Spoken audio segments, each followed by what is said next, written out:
Hello everyone, welcome to our news channel. Here you are always well informed. I ask you to please subscribe to the channel. Leave your like, thanks. SpaceX's Starship, the most powerful rocket ever built, took off from a launch pad on the coast of South Texas on Thursday at 9:28 a.m. Eastern Time, but exploded midair before stage separation. Thursday's launch marked the vehicle's historic first test flight. As if the flight test was not exciting enough, Starship experienced a rapid unscheduled disassembly before stage separation, SpaceX tweeted. The massive Super Heavy rocket booster, which houses 33 engines, lifted off and sent a massive boom across the coastal landscape as it fired to life. The Starship spacecraft, riding atop the booster, soared out over the Gulf of Mexico. About 2.5 minutes after takeoff, the Super Heavy rocket booster was scheduled to expend most of its fuel and separate from the Starship spacecraft, leaving the booster to be discarded in the ocean. The Starship was meant to use its own engines, blazing for more than 6 minutes, to propel itself to nearly orbital speeds. The flight reached its highest point 24.2 miles, 39 kilometers, above the ground, and the explosion occurred about 4 minutes after liftoff, according to SpaceX. SpaceX said that teams will continue to review data and work toward our next flight test. Defining success for Starship. Although it ended in an explosion, Thursday's test met several of the company's objectives for the vehicle. Clearing the launch pad was a major milestone for Starship. In the lead-up to Thursday's liftoff, SpaceX CEO Elon Musk sought to temper expectations, saying, "Success is not what should be expected, that would be insane. With a test like this, success comes from what we learn, and today's test will help us improve Starship's reliability as SpaceX seeks to make life multiplanetary," SpaceX tweeted after the explosion. Musk congratulated the team on an exciting test launch in a post-launch tweet and said they learned a lot for next test launch in a few months. SpaceX will need a new launch license from the FAA to make another attempt, but the company does not expect the process to be as laborious as securing the license for Thursday's launch. NASA Administrator Bill Nelson took to Twitter to share his congratulations on the flight test. Every great achievement throughout history has demanded some level of calculated risk, because with great risk comes great reward. Looking forward to all that SpaceX learns, to the next flight test, and beyond. The test flight comes after years of explosive tests, regulatory hurdles and public hyping from Musk. The company has been known to embrace fiery mishaps during the rocket development process.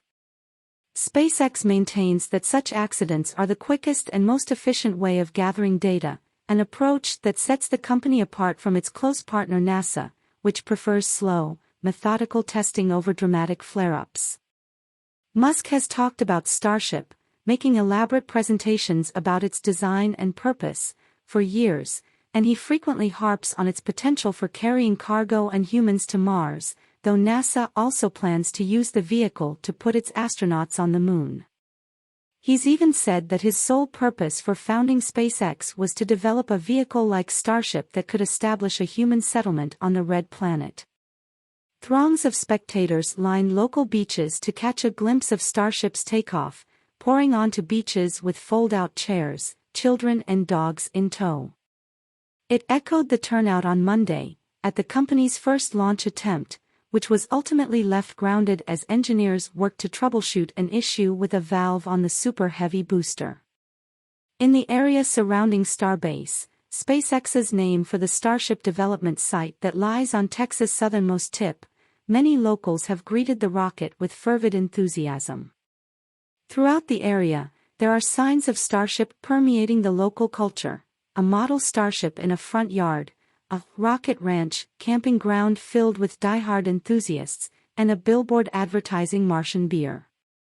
What's next for Starship? The test flight is a small step in a sweeping project. Before Starship can complete its first mission or host astronauts, SpaceX has significant technological questions to hash out.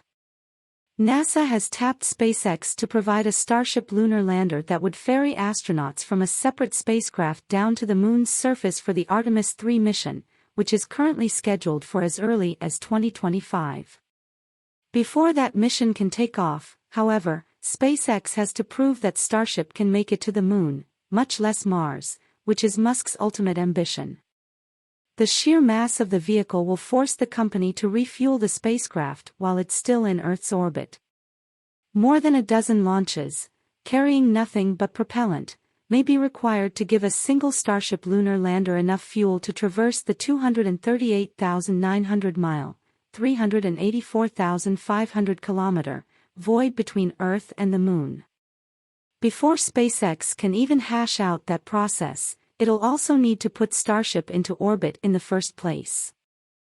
Thursday's test flight only sought to get to near orbital speeds and make a partial lap of the planet, an achievement that will have to wait for a future test.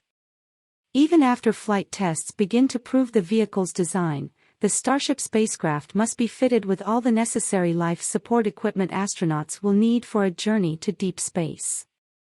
NASA was not involved in planning the flight profile for this test flight or directing SpaceX on what to do, according to Lisa Hammond, NASA's Associate Program Manager of the Human Landing System at Johnson Space Center in Houston.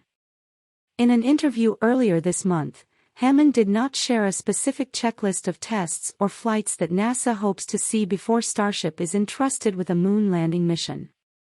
"I would not put it with a number," she said, adding that the Artemis 2 mission, slated for next year, will see humans fly atop the SLS rocket after only one uncrewed test flight. "The confidence comes in the design, the confidence comes in the safety of the vehicle for the crew," Hammond said. In addition to the Artemis 3 mission, Starship already has some ambitious projects on its manifest.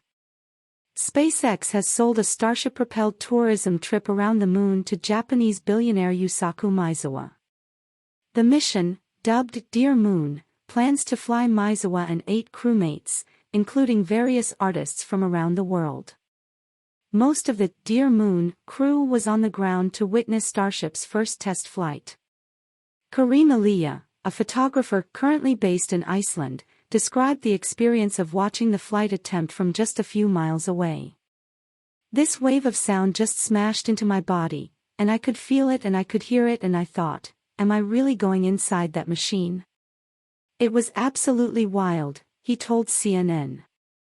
"It was just this feeling of joy and energy running through the crowd and through the people." Aliyah added that watching the rocket explode didn't give him any extra nerves for his future spaceflight. He understood it was an early flight test and that he was essentially watching a prototype take flight. What did give him a feeling of intensity was visiting the rocket shortly after the scrubbed launch attempt on Monday. He said members of the Dear Moon crew were invited to get an up-close look at the rocket shortly after the scrubbed launch attempt on Monday. The vehicle was still venting. "We heard this very loud sound. Many of us, I think, we're ready to scramble," he said.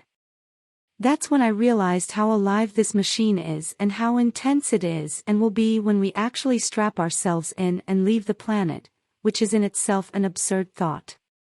What to know about this rocket? Development of Starship has been based at SpaceX's privately held spaceport about 40 minutes outside Brownsville, Texas, on the U.S.-Mexico border.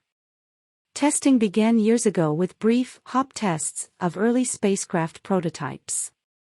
The company started with brief flights that lifted a few dozen feet off the ground before evolving to high-altitude flights, most of which resulted in dramatic explosions as the company attempted to land the prototypes upright. One suborbital flight test in May 2021, however, ended in success. Since then, SpaceX has also been working to get its Super Heavy booster prepared for flight. The gargantuan, 230-foot tall, 69-meter tall, cylinder is packed with 33 of the company's Raptor engines. Fully stacked, Starship and Super Heavy stand about 400 feet, 120 meters, tall.